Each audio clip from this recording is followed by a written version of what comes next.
Chapter number 4 supply analysis.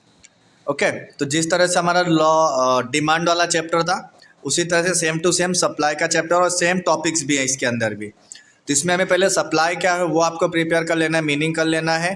Then total output क्या है ये आपको पता करना है, पढ़ लेना है। देन स्टॉक और सप्लाई ये दोनों में डिफ्रेंशिएशन आपको पूछेगा 2 मार्क्स का और आपको उसमें 2 पॉइंट लिखने हैं, सो आपको ये भी प्रिपेयर करना ही करना है। देन मीनिंग ऑफ सप्लाई दिया हुआ है, देखो जैसे यहाँ पे देखो ये स्टॉक है and this is the supply.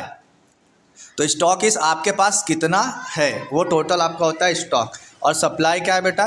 Supply is the quantity that we are willingness to supply, willing to sell. हम कितना सेल करना चाहते हैं वही क्या होता है हमारा सेल। ठीक है, जो स्टॉक है वो क्या होगा सप्लाई से बड़ा हो सकता है। ठीक है, देन डेफिनेशन ऑफ सप्लाई आपको देना है, याद होना चाहिए ये according to Paul सैमुएल्सन।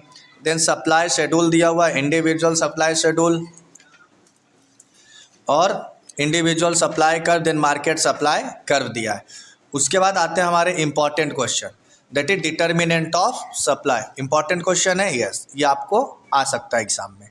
So price of commodity, state of technology, cost of production होना चाहिए, infrastructural facility, government policies, natural condition, future expectation about price and other factors.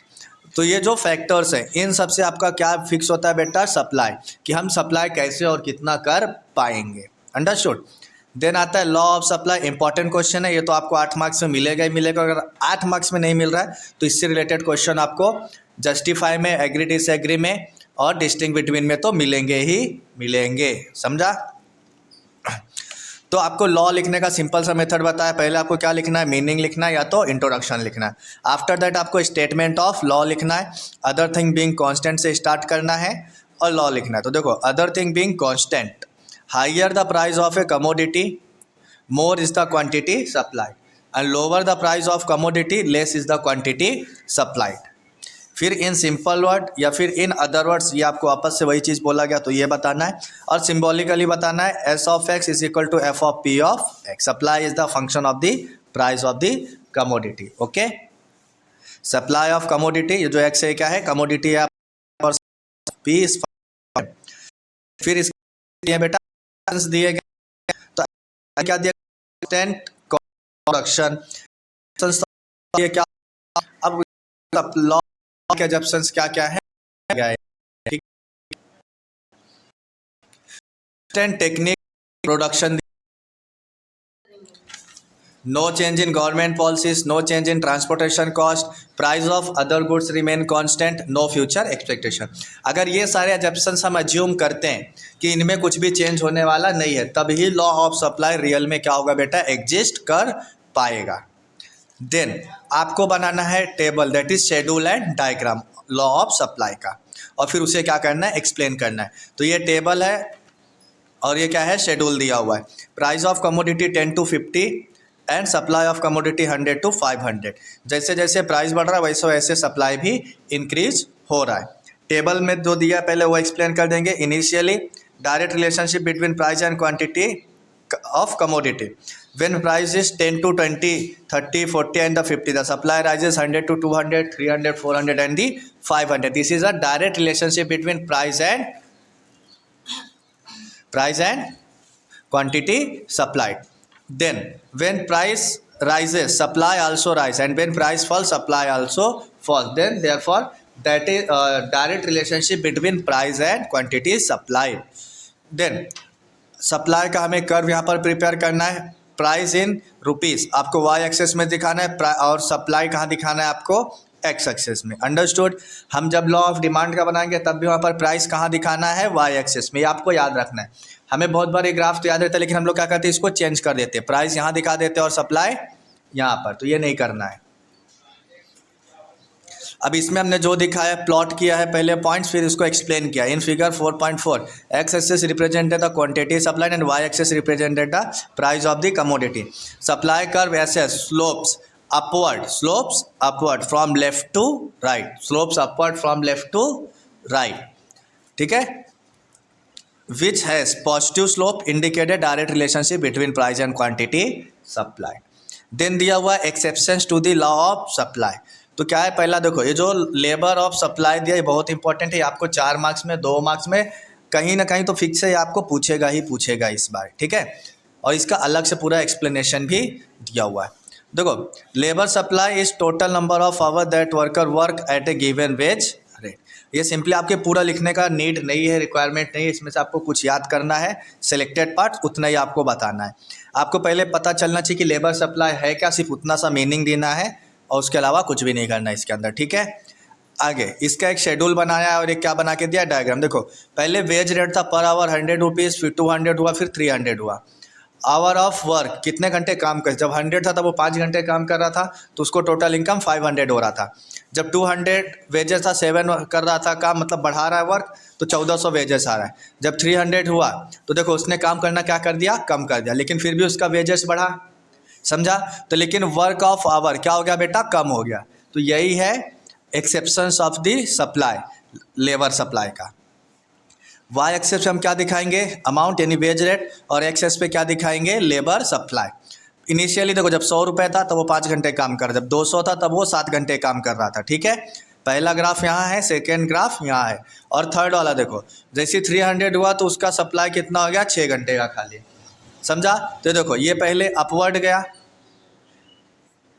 Positive गया, फिर ये कहाँ आ गया बेटा, निगेटिव आ गया। वही आपको फिर ये डायग्राम में एक्सप्लेन करना है, मतलब डायग्राम का जो भी आपको यहाँ पर एक्सप्लेन करके देना है, अंडरस्टूड। देन दिया हुआ है एग्रीकल्चर गुड्स।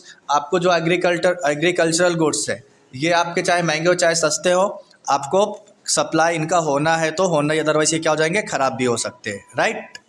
जैसे टोमेटोस वगैरह हो गए, इनका प्राइस कितना भी रहो, बट अगर आपके पास इसका स्टॉक है तो आपको ये सप्लाई करना ही पड़ेगा। Then urgent need of cash, अगर आपको कैश का नीड है तो अमाउंट कितना भी हो आपको पेमेंट यानी सप्लाई करना है, तभी आपको पेमेंट रिसीव होगा।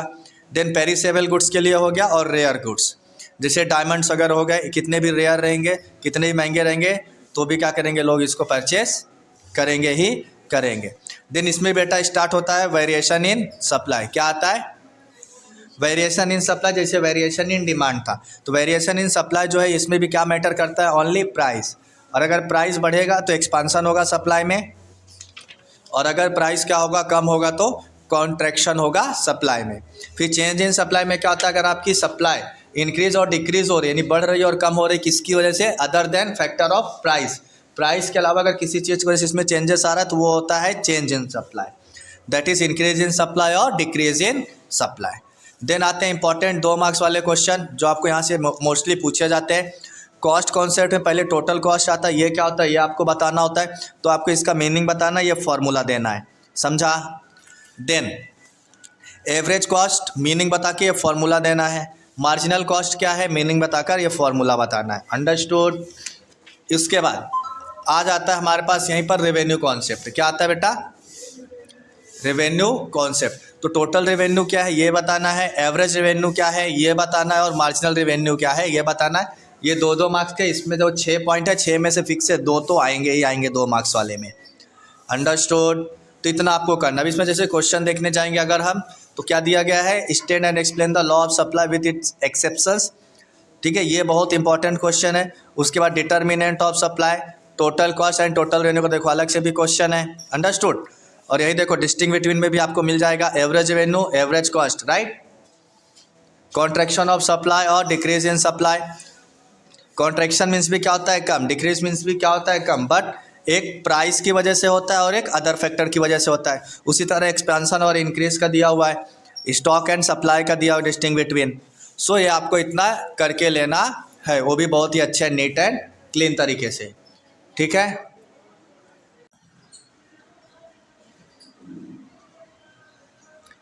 Next is forms of market. तो इसमें आपको सबसे पहले meaning and definition of the market याद कर लेना है।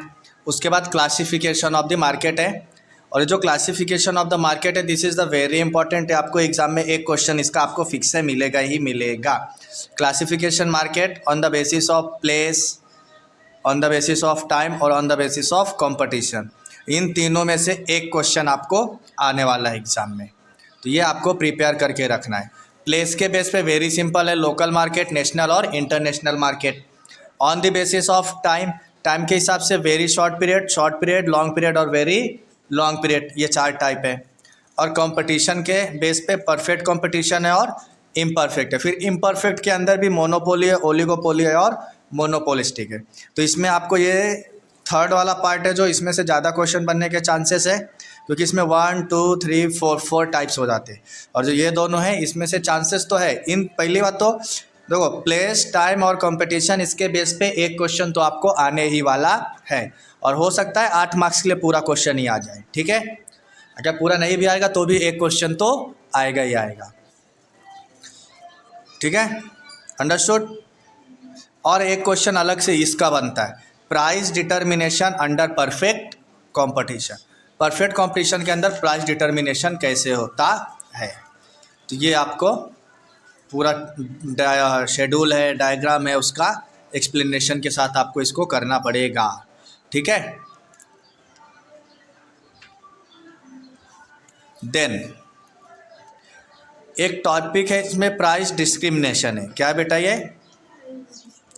तो price discrimination is nothing but the very simple term. जैसे आप अपने इधर शॉपकीपर के पास जाते हो, उसका अगर कोई पहचान वाला होता है तो वही सामान उसको 2 रुपये सस्ते में दे देता है, और आपको वही सामान वो 2 रुपये महंगे में भी देता है ना। तो यही होता है हमारा सिंपल सा प्राइस डिस्क्रिमिनेशन। क्या होता है? समझा? मीन्स भेदभाव करना, मतभेद करना प्राइस को लेकर, ओके। जैसे हमारा रेलवे भी करता है, स्टूडेंट्स को और सीनियर सिटीजन्स को सस्ते में टिकट दे देता है, यंग लोगों को नहीं देते। तो ये भी क्या, एक तरह का प्राइस डिस्क्रिमिनेशन का एग्जाम्पल है। फिर types of monopoly, important question है, 4 मार्क्स में बन सकता है ये क्वेश्चन। किस में बन सकता है? 4 मार्क्स में, ठीक है। तो private monopoly, public monopoly, legal monopoly, natural monopoly, simple monopoly, discriminating monopoly और वॉलंटरी मोनोपोली है। इसके बाद ओलिगोपोली आता है और मोनोपोलिस्टिक कंपटीशन, उन सब का फीचर अगर दिया हुआ है, ये आपको कर लेना है। इसमें से इंपॉर्टेंट क्वेश्चन क्या, वह भी आपको मैंने चैप्टर के बीच में बता दिया है, ठीक है। और ये जो चार्ट वाले क्वेश्चन है, ये आपको क्वेश्चन नंबर 6, ये तो आपको कंपलसरी करना ही करना है। 5 मार्क्स में आने के कुछ चांसेस है इसके। देन आ जाता है आपका इंडेक्स नंबर। इसमें से आप अगर जो हमारे मैथ्स स्टूडेंट है तो उनको तो मैं बोलूँगा आप प्रैक्टिकल प्रॉब्लम करो खाली इसके, बस ऑब्जेक्टिव और प्रैक्टिकल प्रॉब्लम, थियोरी वाला जो भी पार्ट है करने का ज़रूरत नहीं है, ठीक है। अभी जैसे इसी में से आप लोग बोलते हो मतलब जैसा लिमिटेशन है और इसका फीचर, ये 2 क्वेश्चन बनता है इसमें, और भी क्वेश्चन बनते हैं। बट अगर आपको प्रैक्टिकल प्रॉब्लम इसके आ रहे हैं और थियोरी, अगर आपको ये ऑब्जेक्टिव्स याद है तो आपको इसका थियोरी करने का ज़रूरत नहीं है, ठीक है। बट अगर कर लोगे तो ज़्यादा बेटर है, ओके। बाकी कुछ कंपलसरी नहीं। अगर आपको स्टार्टिंग के 4 चैप्टर अच्छे से आ रहे हैं तब आप इसका थियोरी स्किप कर सकती हो। देन आता है national income chapter, very important, बहुत इंपॉर्टेंट है। पहला तो फीचर ऑफ नेशनल इनकम, ये आपको आना ही चाहिए, ठीक है। उसके बाद आता है सर्कुलर फ्लो ऑफ इनकम, ये 4 मार्क्स या 5 मार्क्स में अलग से पूछता है क्वेश्चन, ठीक है। 2 sector model circular flow of income का। देन आ जाता है हमारा डिफरेंट कॉन्सेप्ट ऑफ, ये भी फिक्स है, इंपॉर्टेंट क्वेश्चन है, बहुत इंपॉर्टेंट क्वेश्चन है, अंडरस्टूड। जीडीपी, एनडीपी, जीएनपी और एनएनपी का। उसके बाद method of measuring national income, इसके 3 मेथड है, आउटपुट मेथड है, इनकम मेथड और एक्सपेंडिचर मेथड। इनमें से भी एक क्वेश्चन आपको कहीं ना कहीं तो मिल ही जाएगा, ठीक है, समझा। तो ये तीनों करके लेना है। उसका डिफ़िकल्टीज जो इम्पोर्टेंस है इस बार, थियोरेटिकल डिफ़िकल्टी भी और प्रैक्टिकल डिफ़िकल्टी भी, नेशनल इनकम के ये दोनों ही आएगा।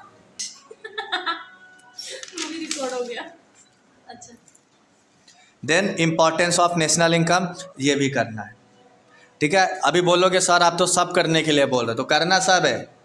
हम अपने हिसाब से जिसमें देखो जो मेरे को लग रहा है आ सकता हूँ, मैं सीधे भी बोल रहा हूँ कि ये आ सकता है। और इम्पॉर्टेंट हर एक चीज़ है, जैसे आपके बॉडी में हर एक body part every time important. ऐसा है क्या आज हमारा दिल काम कर रहा है तो नाक नहीं काम करेगा तो भी काम हो जाएगा? नहीं है ना ऐसा कुछ भी, सब सिस्टम काम करना चाहिए। उसी तरह आपको जब प्रिपरेशन करें तो हर एक क्वेश्चन याद करना है, क्योंकि कोई भी क्वेश्चन एग्जाम में आ सकता है। अब इम्पॉर्टेंट क्या होता है ना, important question is nothing but the कि आपके टीचर को क्या लगता है कि क्या आ सकता है, वो लोग वही इंपॉर्टेंट बोल के दे देते हैं बस। तो उनका वो व्यू होता है, उसी तरह आपके व्यू में भी कुछ इंपॉर्टेंट क्वेश्चन होगा। आप अगर साल भर ऑनेस्टली पढ़ोगे तो आपको भी पता चल जाएगा कि क्या आ सकता है। ठीक है, इसमें का देखो आंसर द फॉलोइंग में explain the two sector model of circular flow of income, ये आपका आता है। Explain the importance of national income, explain the feature of national income and the explain the concept of green JNP. ये green JNP आपको 2 marks में भी पूछ सकता है। फिर ये मैचअप, फिर आता है पब्लिक फाइनेंस इन इंडिया। तो पब्लिक फाइनेंस, प्राइवेट फाइनेंस, ये डिस्टिंग बिटवीन पहले इंपॉर्टेंस आपको दे दिया गया है यहाँ पर। ओके, देन उसके बाद आता है पब्लिक एक्सपेंडिचर का दिया हुआ है। फिर क्लासिफिकेशन ऑफ पब्लिक एक्सपेंडिचर है। रीजन फॉर ग्रोथ, ये वीआईपी क्वेश्चन है। Reason for growth of public expenditure का आने के चांसेस बहुत ज़्यादा है। फिर उसके बाद एक आता है पब्लिक रेवेन्यू। पब्लिक रेवेन्यू में 2 तरह के सोर्सेस होते हैं, एक होता है टैक्सेस और एक होता है non tax revenue. Tax revenue आपको पता होगा, ठीक है, और आपको एक बार ये पढ़ भी लेना है टैक्स रेवेन्यू जितने दिए गए। देन आता है टाइप्स ऑफ टैक्सेस। क्या दिया है? Types of taxes. 2 he types होते हैं, ये आपको डायरेक्ट टैक्स और इनडायरेक्ट टैक्स डिस्टिंग बिटवीन भी पूछ सकता है, तो आपको वहाँ पे भी इसको करके लेना है। Then non tax of revenue sources में ये भी क्वेश्चन 4 मार्क्स या 8 मार्क्स के लिए अलग से प्रिपेयर होकर आता है, तो ये भी आपको ध्यान देना है। व्हाट इज जीएसटी, ये भी आपको 2 मार्क्स के लिए प्रिपेयर कर लेना है। और वेरी इंपॉर्टेंट, जैसे देखो ये रेवेन्यू बजट है, कैपिटल बजट है, फिजिकल पॉलिसी है, ये सब है क्या एक्चुअली में ना। इंटरनल डेप्ट क्या है, एक्सटर्नल डेप्ट, ये आपको 2-2 मार्क्स में क्वेश्चन पूछे जा सकते हैं। और ये डिस्टिंग बिटवीन में देखो दिया गया है इंटरनल डेप्ट और एक्सटर्नल डेप्ट, ये भी आपको करके लेना है। ठीक है, देन टाइप्स ऑफ बजट दिया है, ये भी आपको करना है, इंपॉर्टेंट क्वेश्चन है। और इम्पोर्टेंस ऑफ बजट दिया है। बट मैं आपको बोलता हूँ इसमें से ना जितना आप अधिकतर ना स्टार्टिंग के 4 चैप्टर एकदम कंप्लीट करके जाओ। कितने चैप्टर स्टार्टिंग के? 4 चैप्टर तो पूरे पढ़ के जाओ। बाद में 5-6 के जो है थोड़े थोड़े स्किप कर करके भी पढ़ोगे तो भी आपका काम हो जाएगा। बट स्टार्टिंग के 4 आपको एकदम अच्छे से आना चाहिए। ये क्वेश्चन बहुत इंपॉर्टेंट है इस बार।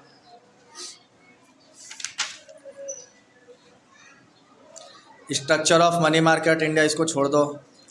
रिजर्व बैंक ऑफ इंडिया के फंक्शंस, ये आपको करके जाना है। देन कमर्शियल बैंक है, कमर्शियल बैंक के भी फंक्शन दिया होगा, ये भी आपको करके जाना है। ये आपको वैसे भी आधे से ज़्यादा तो आ ही रहा होगा, बट फिर भी एक बार रीड कर लेना अच्छे से। Then role of money market in India, ये क्वेश्चन और ये क्वेश्चन वेरी इंपॉर्टेंट है। अगर ये एग्ज़ाम के पॉइंट से भी इंपॉर्टेंट है, प्लस आपके आगे स्टडी में भी इंपॉर्टेंट है, FY SY TY के लिए भी। रोल ऑफ कैपिटल मार्केट का एक क्वेश्चन बनता है, फिर प्रॉब्लम इन कैपिटल मार्केट और reform introduce in capital market. तो ये जो भी क्वेश्चन बन रहे हैं यहाँ पे इतने सारे, ठीक है। इसमें से इंपॉर्टेंट क्वेश्चन यहाँ पर स्टार मार्क किया हुआ है, ये आप लोग देख सकते हो। फिर आता है फॉरेन ट्रेड, तो इसमें से भी आपके distinguish between objective type question, छोटे छोटे क्वेश्चन, इन सब में से ज़्यादा बन के आने के चांसेस हैं। देखो ट्रेंड इंपोर्ट्स दिया हुआ है कि हम क्या क्या इंपोर्ट कर रहे हैं, तो पेट्रोलियम है, गोल्ड है, फर्टिलाइजर्स है और आयरन एंड स्टील्स है। ये याद कर लेना, 4 मार्क्स का question. Balance of payment, balance of trade, ये दोनों आपको 4 मार्क्स में मिल सकता है, प्लस डिस्टिंग बिटवीन में भी आपको 2-2 मार्क्स के लिए मिल जाएगा। अंडरस्टूड। तो ये था हमारा ओवरऑल इकोनॉमिक के इंपॉर्टेंट क्वेश्चन, जो कि 2 वीडियो में हमने आपके पास दिया है। फर्स्ट वीडियो का लिंक आपको इसके डिस्क्रिप्शन में मिल जाएगा। और एक मैं इंपॉर्टेंट क्वेश्चन आपको बताता हूँ, जैसे देखो जो हमारे 8 मार्क्स के क्वेश्चन है वो आएगा आपको फर्स्ट लेसन, थर्ड A और B लेसन से, और उसके बाद वो पब्लिक एक्सपेंडिचर ग्रोथ वाला जो है, reason of public expenditure growth का, वो वाला क्वेश्चन इंपॉर्टेंट है। ये 3 चैप्टर में से ही आपके जो 8 मार्क्स के क्वेश्चन है आने वाले हैं। ओके, तो ये 3 चैप्टर तो आपको बहुत ही प्यार से एकदम अच्छे तरीके से करके जाना है। So wish you very very all the best to all of 12th commerce student. Thank you so much.